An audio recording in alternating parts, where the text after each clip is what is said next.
This movie tells the true story of the last legally sanctioned duel to happen in France, which occurred between friends-turned-enemies Jean and Jacques over a rape claim submitted by Jean's wife Marguerite.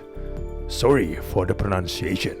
Set in the 14th century, the film is split into 3 chapters, each delivered by one of the main characters as they recall the tragic events of their intertwined lives in the lead-up to the confrontation that will see the 2 men face off to the death.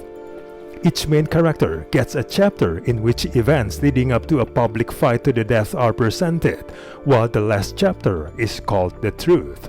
The story is presented from 3 points of view, and each has gaps in the plot which will be filled in by the next.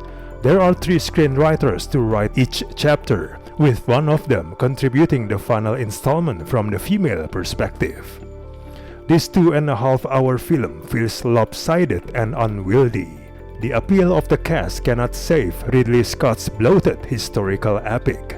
Whether it's the sheer weight of the narrative repetition or the 2-man 1-woman perspective, which results in an underwritten female character and a strained performance from the female lead. There are enormous structural problems to this 3 points of view approach. The repetition is problematic, which is the inevitability after the first narrative. It eventually becomes overbearingly leaden and dead-eyed. Some of the bloody battles are stuck on a repeat setting as a result of the multi-perspective device, becoming a blur of dates and battlefield place names that don't add all that much to the central plot line. By contrast, more important details pertaining to Jean's friendship with Jacques and the latter's betrayal of him out of ambition and greed could have used bolder storytelling strokes and cleaner lines. Once the adrenaline-infused high of the combat begins to fade, the film's shaky portrayal of rape and gender imbalance rises to the fore.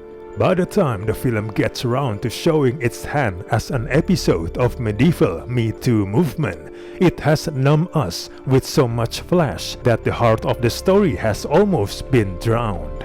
The story could have made a fascinating and compelling drama if only the grand spectacle and the 152-minute running time had been stripped back.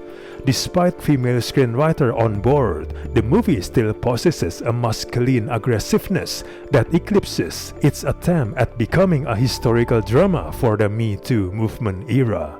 Attempts to redress the balance and provide modern Me Too movement relevance in the 3rd act simply do not fly, whether it's because they come too late or lack the sense of surprise the filmmakers might have anticipated. Also bafflingly, the movie's choosing to employ a brutal depiction of rape as a way of criticizing the dehumanization of women, which feeds into the very power structure it sets out to debunk instead, a frustrating miss that threatens to cloud the female lead's poignant performance. The camera lingers on her contorted face as she goes through the unspeakable pain of violation over and over and over again, a never-ending torture that is as pointless as it is vile. Overall, this movie is neither memorable nor productive to the message it tries to convey. We do not recommend this movie at all.